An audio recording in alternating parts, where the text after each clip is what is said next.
In 1995, Okinawan men lived longer than the men of almost every other prefecture in Japan, 4th out of 47, and Japan at that moment had the longest lives on Earth. The women did better still. Between 1975 and 2005, Okinawan women finished first in the national rankings 7 separate times. Not among the longest-lived women in Japan, the longest-lived women anywhere.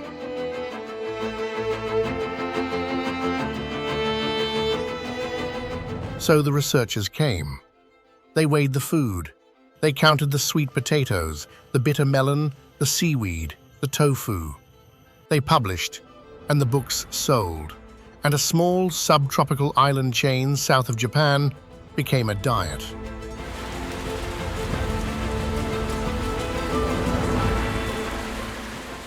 By 2020, Okinawan men ranked 43rd out of 47. Not 4th, 43rd. The women had fallen to 16th, the first time since records began in 1965 that they had dropped out of the top 10. Nothing about the islands had moved. Same latitude, same warm water, same genes in the same families, often in the same houses on the same hillsides. The men now dying early in Okinawa are the sons and grandsons of the men who set the records. Both facts are true at the same time. In the northern village of Ogimi, roughly 3,000 people, more than a dozen of them are past 100. Some of them still garden, some of them still cook for themselves. The stone marker at the edge of the village carries a declaration the elders wrote about themselves, and it begins by saying that at 80, you are merely a child.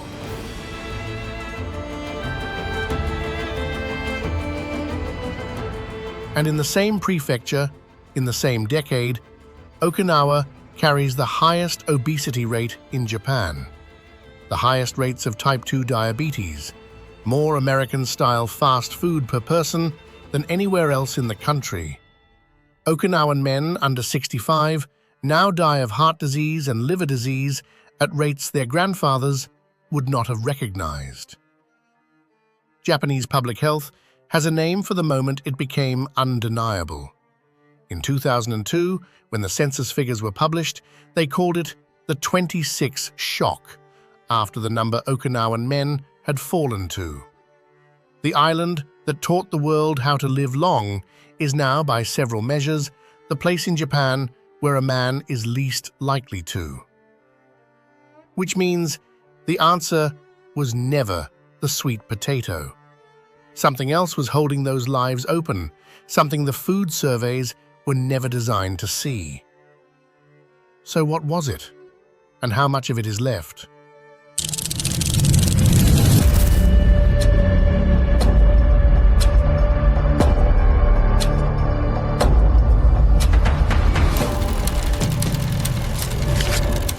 The word is moai. It is written with 2 characters. The first means to model or to copy.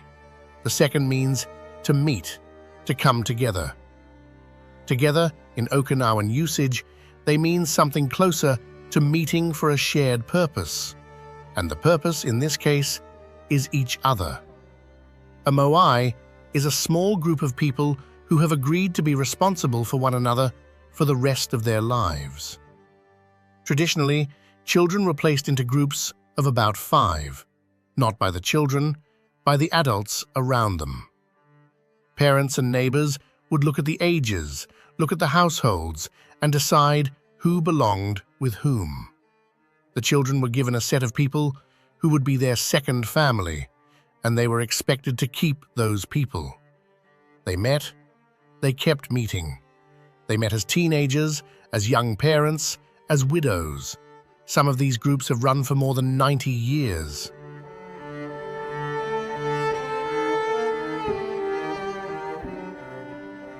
The mechanism is simple, and it is partly financial.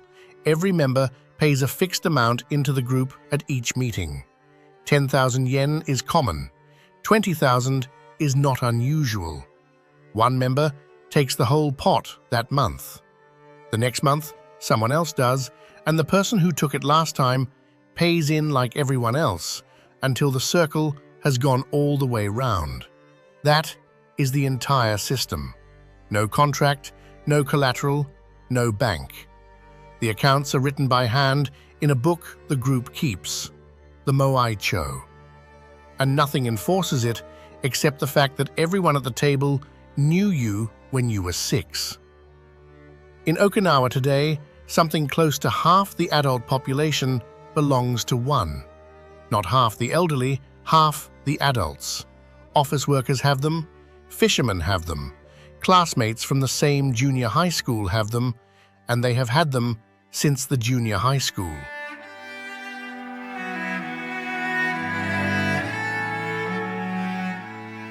If you want to know what that is worth, the epidemiology has an answer. Social isolation shortens life by an amount comparable to smoking, not comparable to a bad. And so, the question this island asks is not really about food. It is about what happens to a person who has never once in 90 years had to face a bad month alone. Okinawa is not one island. It is a scattered arc of them, more than 150, stretching around 1,000 kilometers southwest from Kyushu toward Taiwan. Only about half are inhabited. From the air, the shape of the thing makes sense. This is not a piece of Japan that happens to be far away. It is a bridge, a chain of stepping stones laid between the Japanese home islands, the Chinese mainland, Korea, and the trading ports of Southeast Asia. For several centuries, that position was the entire economy. The main island is small, roughly 100 kilometers end to end, and at its narrowest, not much more than a brisk walk across. The south is limestone, old coral, lifted out of the sea and hardened, riddled with caves and sinkholes and cracks that go down further than anyone has mapped. These caves are called gama, and they will matter later. The north is different country altogether. Yanbaru, dense, subtropical evergreen forest on steep, wet hills, cut by short, violent rivers and edged with mangrove. Between them, coral. Okinawa sits inside the northern reach of the Coral Triangle, and the reef systems around these islands hold hundreds of coral species and a density of reef fish that has few equals anywhere. 12 million years ago, this chain broke away from the Asian mainland. Then it broke apart again and rejoined and broke apart as sea levels rose and fell. Species were stranded on one island and not the next. Some of them stopped changing. Some of them changed into things that exist nowhere else on Earth.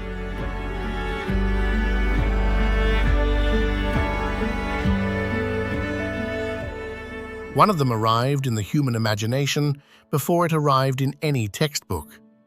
The habu is a pit viper, and it is endemic to these islands. It is long, over 2 meters in the largest specimens, patterned in olive and dark blotch, and it does not rattle, hiss, or announce itself in any way. It hunts at night, and it hunts rats, which means for most of recorded Okinawan history, it lived exactly where people did. In the stone walls around fields, under the raised floors of houses, in the sugarcane where a person cutting cane cannot see the ground. Its venom is not usually fatal. That is not the same as harmless.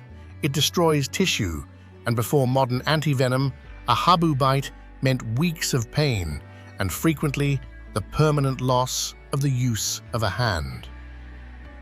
The islands built a grammar of caution around it. You did not walk in tall grass after dark without a stick. You did not reach into a wall. You cleared the ground around a house and kept it cleared, and you taught the children the rule before you taught them much else. And then, in a gesture that says something about the temperament of the place, the islanders began putting the snake into their liquor. Habushu, a wamori with a habu coiled in the bottle. It is sold to tourists now. It was not invented for them.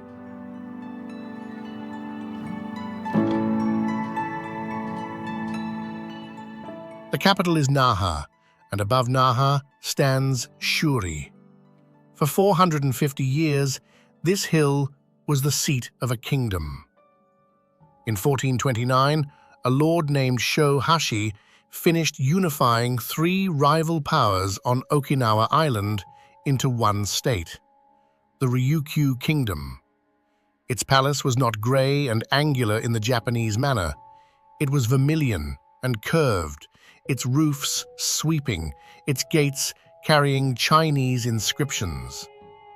Every new king was crowned not by Japan, but by imperial envoys who sailed from China to perform the investiture in person. And the kingdom got rich. Ryukyuan ships carried Chinese silk and porcelain to Southeast Asia and came back with pepper, sappanwood, ivory, and Siamese tin, and traded it onward to Japan and Korea. A bell cast for the palace in 1458 described the kingdom as a bridge between 10,000 nations. That was not a boast. That was a business model. Here is the part that matters. During the reign of Shoshin, who ruled from 1477, the kingdom did something almost. It worked on its own terms. The kingdom had no standing army worth the name, and for over a century it did not need one, because its security was commercial. Everybody made money from Ryukyu staying exactly where it was. But an island that gives up its weapons has to get something else instead. Hold on to that, it comes back.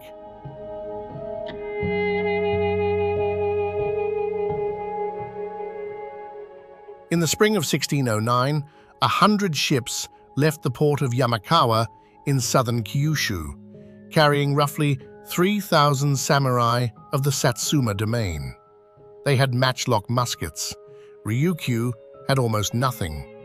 The fleet worked south through the Amami Islands, taking each in turn. King Shonei sent a peace mission. It was ignored. He sent another. That was ignored too. At Nakijin, in the north of Okinawa Island, the Satsuma force found the castle abandoned and set fire to it, and thousands of people in the surrounding district died as the army moved south toward the capital. On the first days of April, samurai entered Shuri. The king surrendered to prevent further killing. The palace was looted methodically. Gold, silver, lacquerware, and the archives. Centuries of the kingdom's written record went onto ships in Naha harbor or into the fire. Shonei was taken in chains to Kagoshima, and from there to Edo, and he did not see Shuri again for 2 years. One of his ministers, Jana Uekata, refused to sign the surrender articles. He was executed for it. What followed was stranger than a conquest. Satsuma did not annex Ryukyu. It could not afford to, because the value of Ryukyu was its trade with Ming China, and China would not trade with a Japanese possession. So the kingdom was kept alive as a performance. Shonei was returned to his throne. The tribute ships kept sailing to Fujian. The investiture ceremonies continued, with Chinese envoys crossing the sea to crown kings whose taxes flowed to Kagoshima. When those envoys were in Shuri, Japanese officials were hidden. Japanese names, Japanese clothing, and Japanese sword carrying were kept out of sight. For 270 years, the Ryukyu Kingdom performed its own independence for an audience that was never told. And underneath the performance, the extraction. Sugarcane, introduced in the 1620s, became the crop the domain wanted, and it wanted it in quantity. On Miyako Island, there is a standing stone. Those taller than it paid a head tax, regardless of what the harvest had been. Famine followed the tax, with grim regularity. There is a detail from 1917 that will not seem important yet. By then, Ryukyu was long gone, and this was Okinawa prefecture, and the prefectural government had to decide what to do about an informal, unregulated, entirely undocumented system of neighborhood money pooling that half the island appeared to be running out of restaurant back rooms. They did not ban it. They wrote a rule for it and let it stand. The rest of Japan chose differently.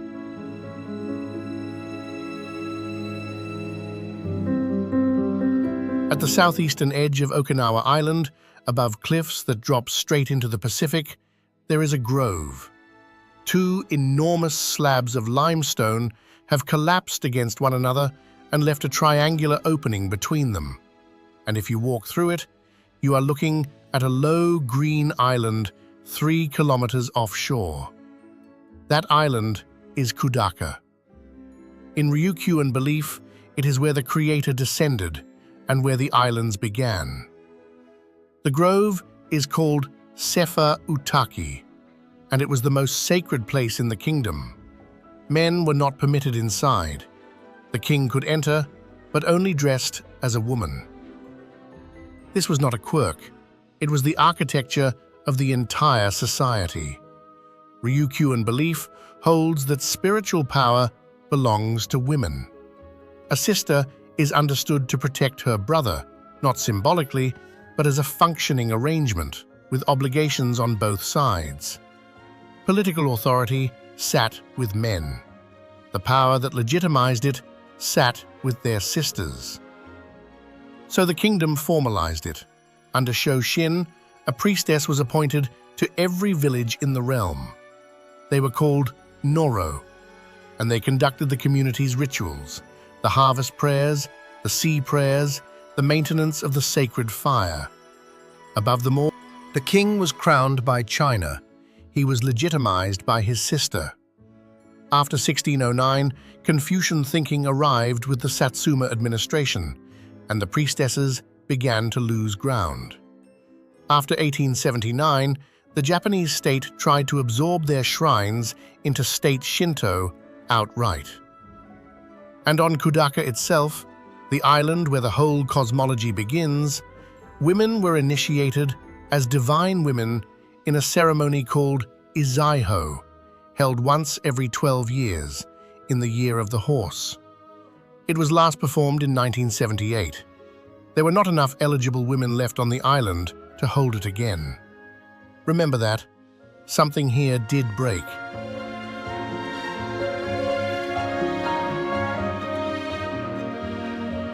The kingdom ended without a battle.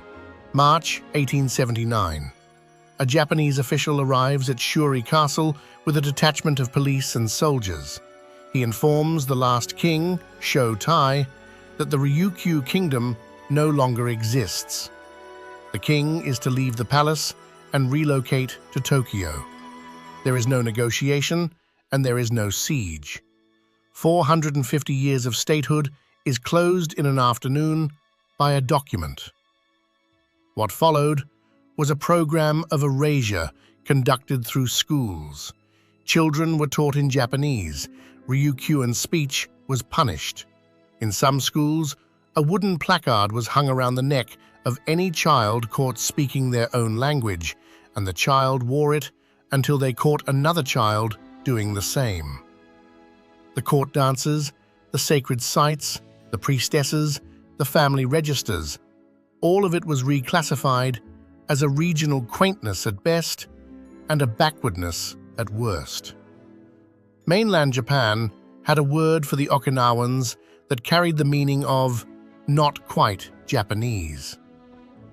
2 generations later, that judgment would cost them everything.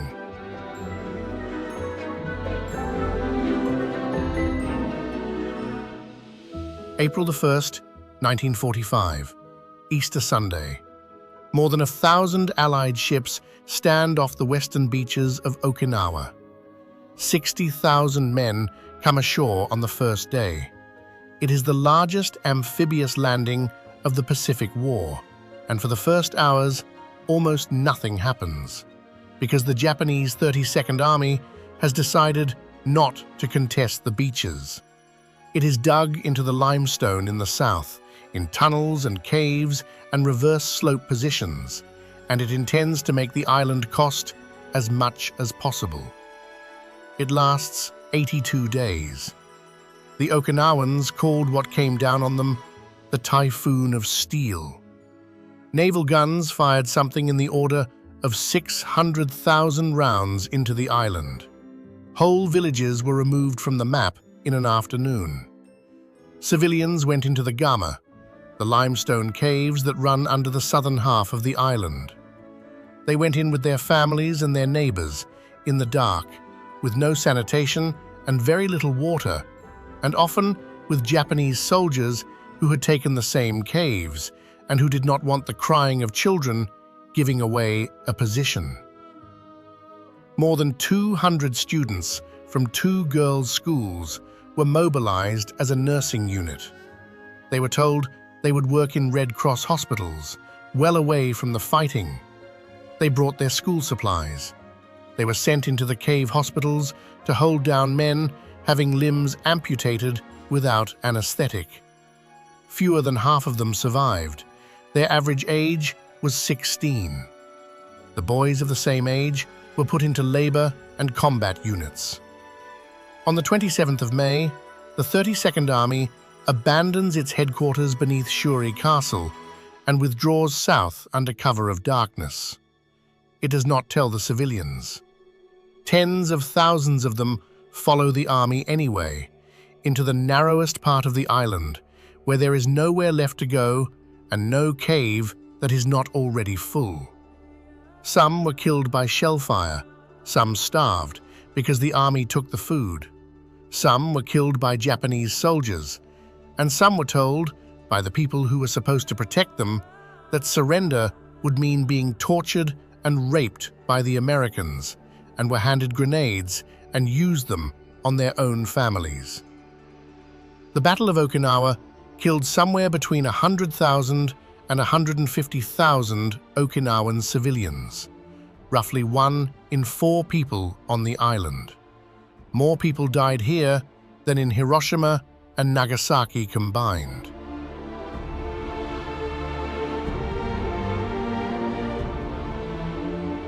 On the limestone ridge at Mabuni, where the fighting ended, there are walls of black granite.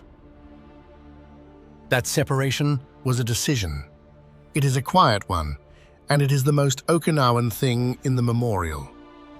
Names are still being added.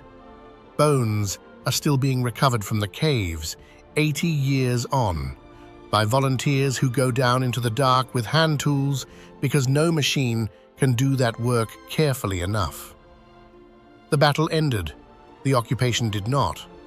Okinawa remained under direct American administration until 1972, 20 years longer than the rest of Japan. Land was taken for bases while the owners were still in internment camps, and much of it never came back.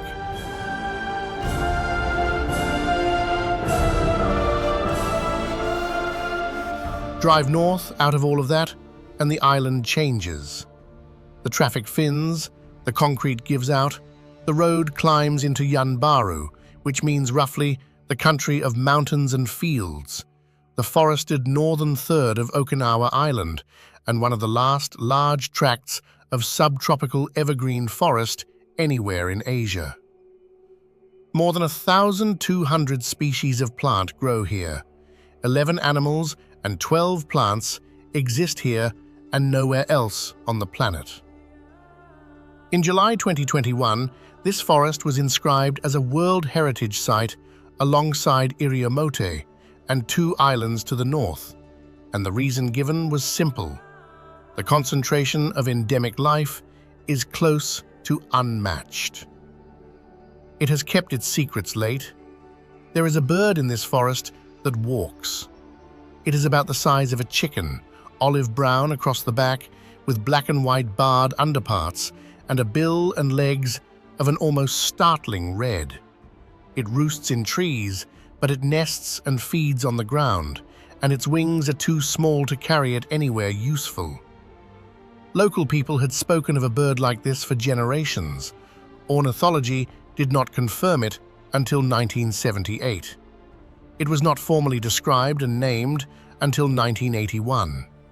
A bird the size of a chicken on a Japanese island with roads and villages and an American airbase, and the scientific world did not have a name for it until the year the first space shuttle flew. It is called the Yanbaru Kuina, the Yanbaru rail. It is endangered, and its problems are the ordinary modern ones. Forest fragmented by roads and dams and golf courses. Mongooses brought in to control the habu, which never touched the habu and went for ground-nesting birds instead. Feral cats. And traffic. A bird that cannot fly, on a road, has one option, and it is not fast enough. So Okinawa put up signs, then traffic calming, then a 10-year national action plan. There are now stretches of road in the north where the speed limit exists for the benefit of a bird that most Okinawans have only ever seen on a warning sign.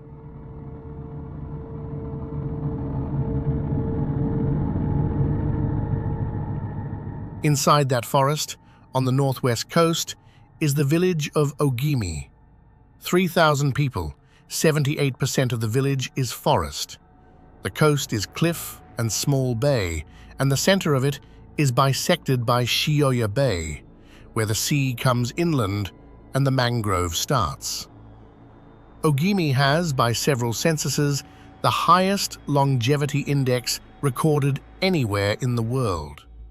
More than a third of the village is over 65. Around 1 in 7 villagers is over 80.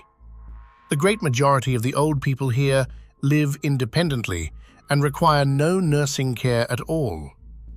In 1970, a cardiologist named Makoto Suzuki arrived in Okinawa from Tokyo to take up a post. What he found did not make sense to him. There were almost no hospitals. There were very few doctors, and there was, in the population he had come to treat, an astonishing absence of the diseases he had been trained to treat. Coronary disease at a fraction of mainland rates, certain cancers at a fraction of mainland rates. Old people who had never heard of diabetes. He stayed. In 1975, he founded what became the Okinawa Centenarian Study, and over the following decades, he and his colleagues examined more than 1,000 people who had passed 100 years of age. Many of them had been born before 1900. It says that at 80, they are still children, that if heaven calls at 90, they will send it away and ask it to come back at 100. It asks that they be allowed to grow old without leaning too heavily on their children. And it invites anyone who is old to come and live in Ogimi, where the village will share what it has and teach them the rest. They wrote that about themselves. It is not a slogan a tourist board handed them. Ogimi has other work. 60% of Okinawa's shikuwasa, a small, sharp green citrus, harvested young, squeezed over almost everything, comes from this village. And Ogimi weaves. Bashofu is cloth made from the fiber of a banana plant, not the fruiting kind, a separate species grown for its stalk, cut in the 3rd year. The fiber is stripped, boiled in wood ash, separated by hand into threads finer than most people would believe a plant could give, knotted end to end, and woven. It takes something in the order of 200 stalks to make a single kimono, and the finished cloth is so light and so open that it barely touches the skin in a subtropical summer. It has been made here for more than 500 years. By 1945, it was nearly gone. The looms had burned with everything else, the growers were dead or displaced, and the knowledge sat in the memories of a handful of women. One of them was Toshiko Taira. She had worked in a textile factory on the mainland during the war. She came home to Kijoka in Ogimi and set about restarting a craft that had almost stopped, replanting the groves, retraining weavers, teaching the stripping and the knotting to anyone who would sit down and learn. In 1974, Kijoka Bashofu was designated an important intangible cultural property. In 2000, Toshiko Taira was designated a living national treasure. She was 98 when she died, and she was still teaching in her 90s.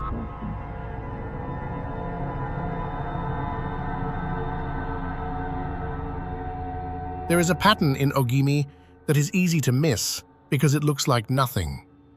The old people are not resting. They are in the gardens. They are at the community center in the closed-down primary school. They are cooking for people who are not themselves.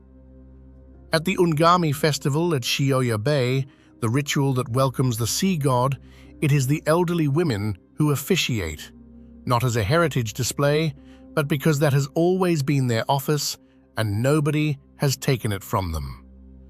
Nobody in this village has been retired in the sense that word carries elsewhere. So which is it? The shikuwasa, or the gardens, or the seaweed, or the fact that at 90 you still have a job? Hold the question.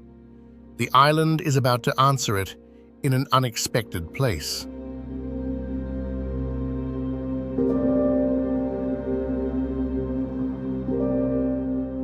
North of Ogimi, the road runs out at Cape Hedo, where the East China Sea and the Pacific meet over a shelf of raised coral, and on a clear day, you can see the Amami Islands sitting on the horizon.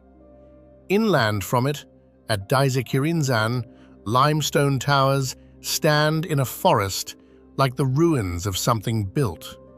Eastward, at Gasashi Bay, the largest mangrove on the main island, holds 10 hectares of tidal channels and mudskippers and small crabs.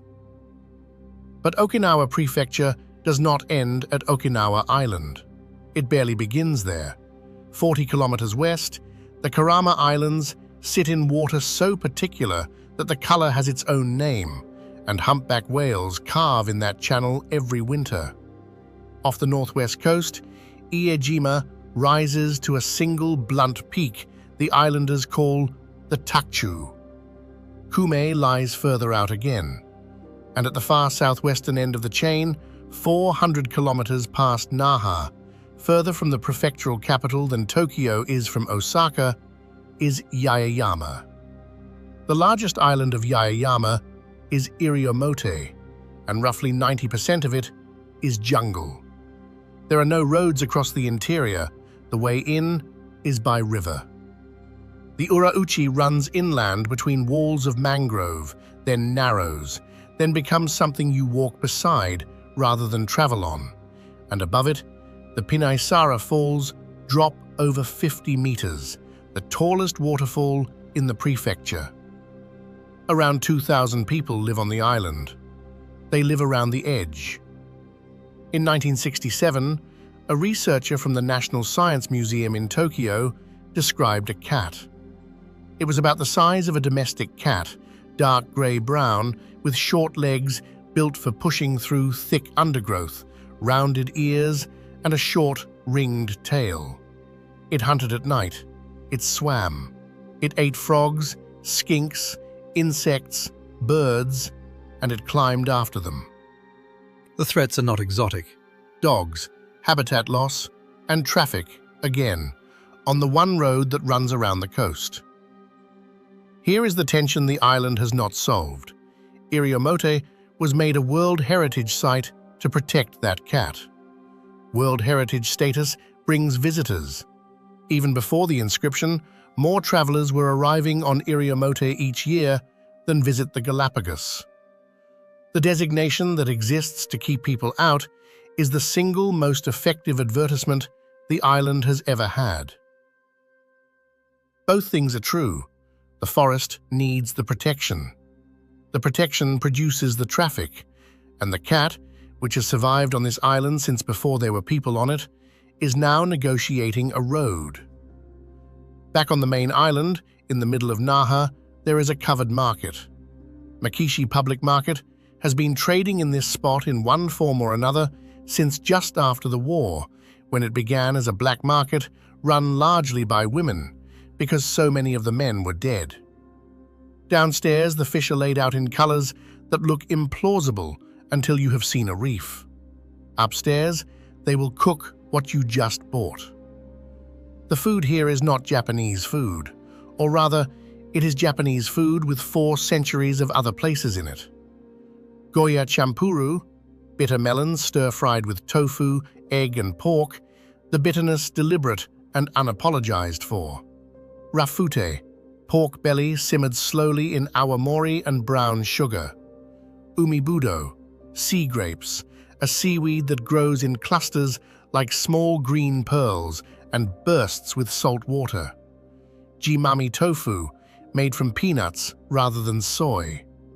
And beneath all of it, the sweet potato, which arrived from China in 1605 in the luggage of an Okinawan sailor, and within 15 years had become the thing that kept these islands from starving. Awamori is the local spirit. It is distilled from long-grain Thai rice rather than Japanese rice, another fingerprint of the trading era, and aged in clay pots, and the aged stock is called kusu. Some families held kusu that had been maturing for 200 years. Almost all of it was destroyed in 1945.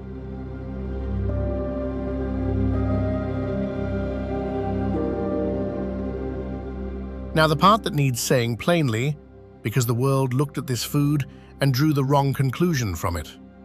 The traditional Okinawan diet was not a wellness philosophy. It was a scarcity diet. It was low in calories because there were not many calories.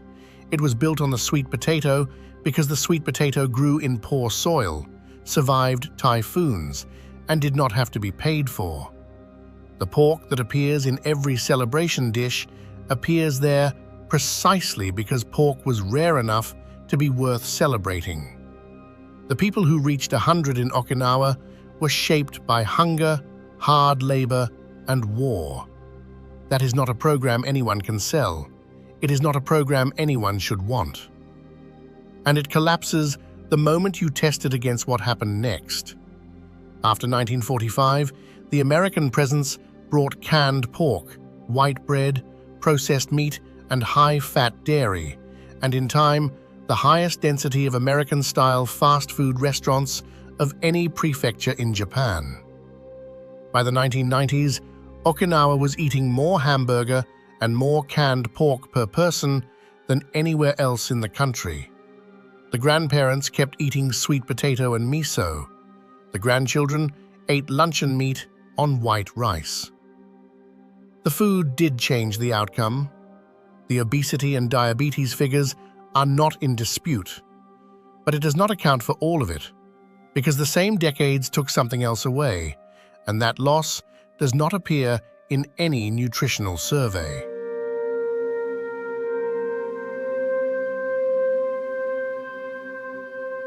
Go back to the disarmament, Shoshin's weapons ban, and the Satsuma prohibition laid on top of it. What the islands got instead was tea, the hand, an unarmed system built by people who were permitted nothing else, refined in shuri and naha and tomari, and practiced where it could not be watched. It was taught in small groups, one man to 4 or 5 students he knew personally, over years, usually at night, and the transmission was spoken because writing it down was dangerous. There was no federation, no belt, no certificate, no register. There was a teacher, and there were a handful of people who had committed to him and to each other. That is the shape of everything on this island. Small groups. In the 20th century, he traveled to mainland Japan, became karate, and from there went everywhere. Something over 50 million people now practice it in more than 140 countries. The name changed. The unit did not. Central Okinawa is where the island's two histories sit directly on top of one another. Okinawan is a city of roughly 100,000 people, and in the middle of it, not beside it, in the middle of it, is Marine Corps Air Station Futenma. Schools sit beneath the approach path. In 2017, a window fell from a military helicopter onto a school field while children were on it. The numbers here are the argument, so they are worth stating exactly. Okinawa Prefecture is about 0.6% of Japan's land area. It carries more than 70% of the land used exclusively by American military facilities in Japan. On the main island itself, the bases hold roughly 15% of the ground. Not 15% of the empty ground, 15% of an island 100 kilometers long, where most of the flat, buildable land lies on the west coast, and much of the flat, buildable land on the west coast sits behind a fence. In 1995, 3 American servicemen abducted and raped a 12-year-old Okinawan girl. 85,000 people filled a park in protest. Out of that came an agreement that Futenma would close. The condition was that it be replaced. The site chosen was Henoko, on the northeast coast in Oura Bay, which meant building a runway on land that did not exist yet by dumping fill into the sea. In February 2019, Okinawa held a prefectural referendum on that landfill. 72% voted against it. The work continued. Oura Bay is not empty water. It holds blue coral colonies of unusual size, thousands of marine species, and roughly 1,500 acres of seagrass meadow. The seagrass is there for one animal in particular. The dugong is a slow grey-brown mammal, 3 meters long, related distantly to the elephant and not at all to the whale. It grazes seagrass, and sailors watching one move along a meadow with its calf gave the world its mermaid stories. They live around 70 years, almost a human lifespan. They breed rarely. A female may produce a single calf every 3 to 7 years, and she raises it alone. In Ryukyuan tradition, the dugong is not simply an animal. It appears in the folklore as a messenger from Nirai Kanai, the world beyond the sea from which blessing arrives. Its flesh was once given to women who had just given birth. The Okinawa dugong is the northernmost population of its species anywhere, and it is counted in dozens. Some estimates have gone as low as 12. They are grazing inside a construction site. A legal action was brought on the dugong's behalf in American courts, arguing that a United States statute protecting things of cultural significance to other countries applied to it. The case ran on and off for the better part of 2 decades. It ended in favor of the Department of Defense. There is a detail in the engineering that Okinawans repeat with a particular dryness. A government survey of the seabed where the runway is to stand found the ground beneath it soft. The description that circulated was that it had the consistency of mayonnaise. Tens of thousands of piles are needed to stabilize it. The completion date has moved by more than a decade. The dugong cannot pool resources.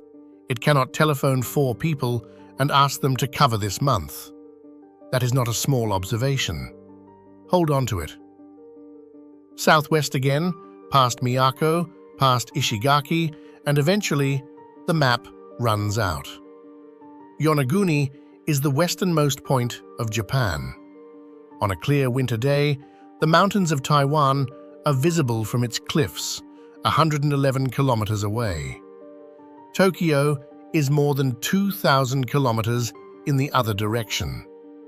Hataruma, to the south, is the southernmost inhabited land in the country, and its beach faces an ocean with nothing in it until the Philippines. These islands did not speak Okinawan. That is the part that surprises people. There is no single Ryukyuan language. There are several. They are not dialects of Japanese, and in most cases, they are not mutually intelligible with each other either. Okinawan, Kunigami, Miyakoan, Yaeyaman, Yonaguni, Amami. A speaker from Yonaguni and a speaker from Naha, each using their own language, could not hold a conversation. In 2009, UNESCO listed all 6 as endangered. Some are further gone than that. The Kurima variety of Miyakoan, spoken on a small island joined to Miyako by a bridge, has been counted at somewhere between 30 and 50 native speakers, all of them elderly. A language does not end when its last speaker dies. It ends a generation earlier. At the moment, the last child stops learning it, and it becomes something you hear rather than something you use. Most of these languages passed that point decades ago, in the schools where the placards hung. So the record is uneven. The kingdom went. The languages are going. Izaiho ended in 1978. The cloth nearly went and was pulled back by one woman. The diet went completely, which leaves one thing still to account for. In 2002, the Ministry of Health published the prefectural life expectancy tables drawn from the 2000 census, and Okinawa read them with something close to disbelief. The men had gone from 4th to 26th. Makoto Suzuki, the cardiologist who had arrived in 1970 to find an island with almost no heart disease, was by then the most senior authority on Okinawan longevity alive. Reporters went to him. He did not soften it. He said that life expectancy in Okinawa was coming down quickly and that the problem was the younger people. He had spent 30 years documenting the healthiest population ever measured. He then spent the rest of his career watching its children lose it. The fall did not stop at 26. By 2020, the men were 43rd of 47. Among the working-age population between 30 and 64, Okinawan men had the 5th highest death rate in Japan. The generation that broke the record and the generation that broke the trend are the same family. The dividing line is the war. So, after all of that, after the annexation, the placards, the 82 days, the 27 years of American administration, the fences, the fast food, and the 26 shock, what is still standing? Go to Koza on a weekday evening.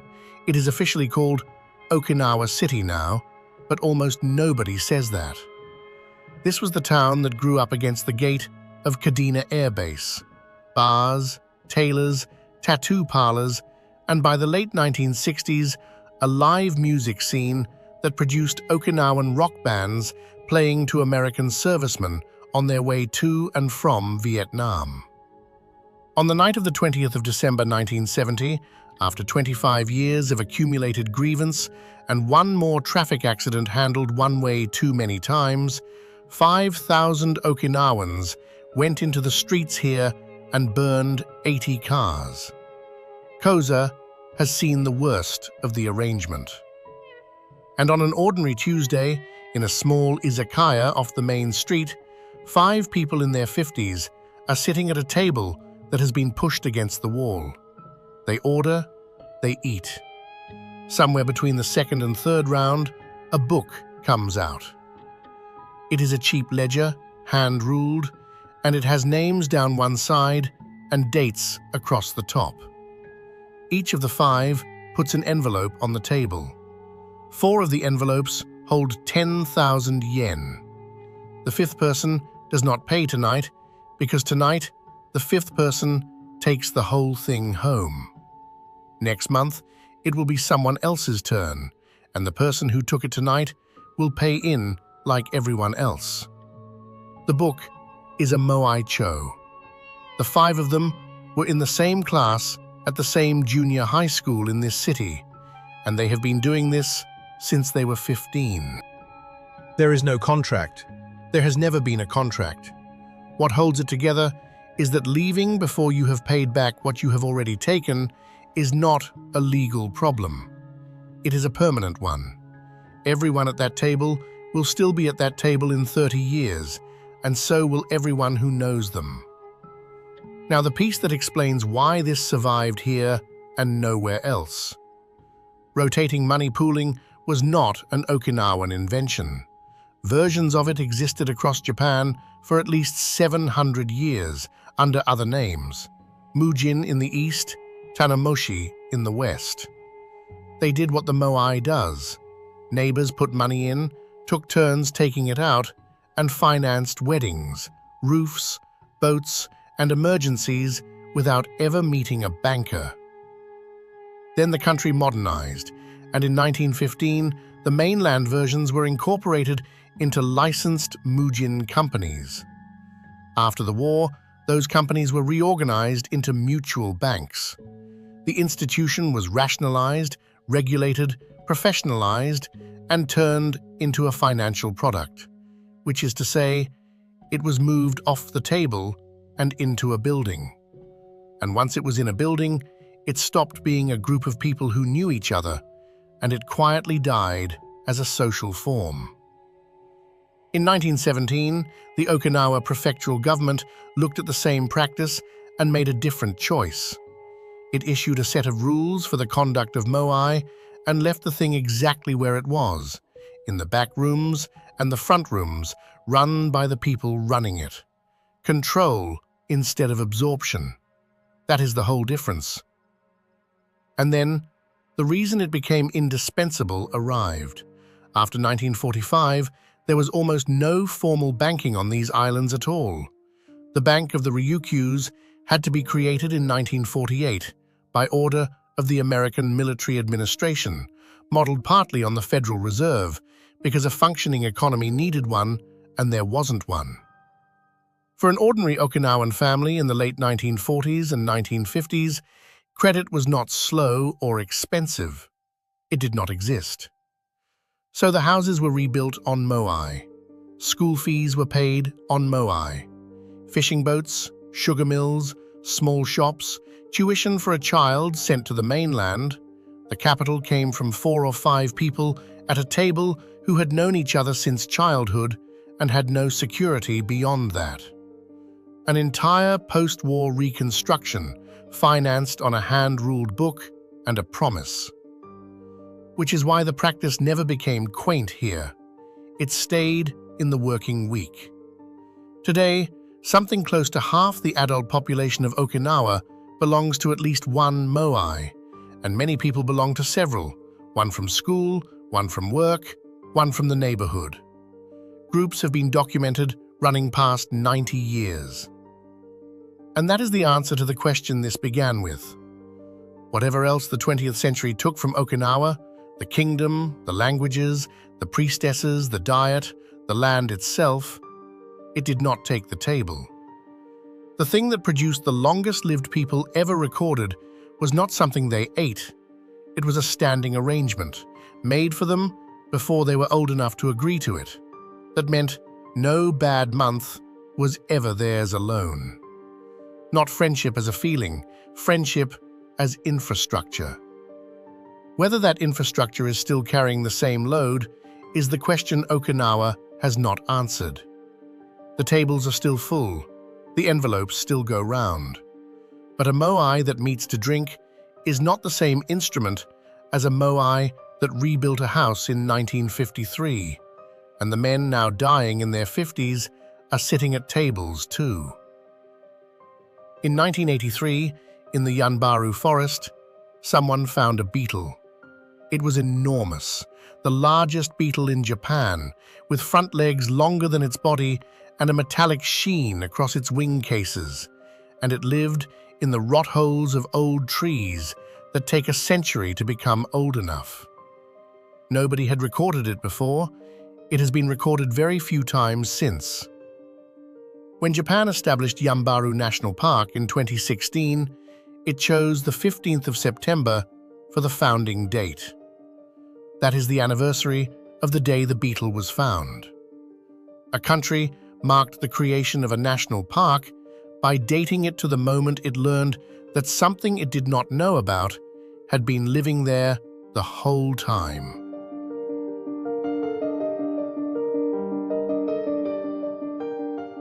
Okinawa is full of that. The bird nobody had named until 1981. The cat described in 1967. The forest inscribed in 2021, 12 million years after it separated from the mainland. And a system of obligation That outsiders arrived to study as a diet, photographed the lunch, and went home. At Mabuni, the names are still being added to the black granite because the volunteers are still in the caves. On Kudaka, the 12-year ceremony has not been held since 1978, and the women who could have held it are gone. In Ora Bay, the fill keeps going into the water, and the dugongs, a dozen, perhaps a few dozen, keep grazing because a dugong has no one to call. Some things here broke. They are not coming back, and it does no good to pretend otherwise.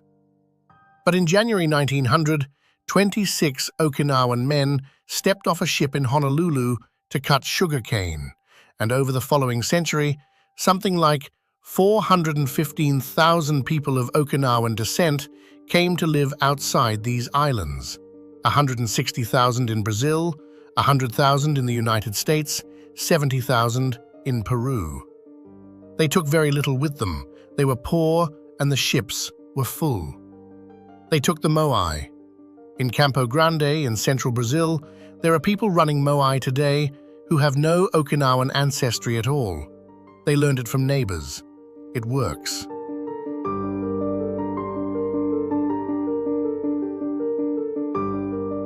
Which is perhaps the most Okinawan outcome available. The kingdom could not be kept. The language could not be kept. The land could not be kept. But the arrangement traveled in the heads of cane cutters, and it is still running 18,000 kilometers away. Whether it holds here, in the place that made it, for the generation that grew up behind the fences and in front of the drive-thrus, nobody yet knows. The old people in Ogimi are still meeting. Their grandchildren are still meeting. The envelopes still go round the table. Whether that will be enough this time is not a question anyone on these islands can answer yet. Thank you for watching. Until the next journey.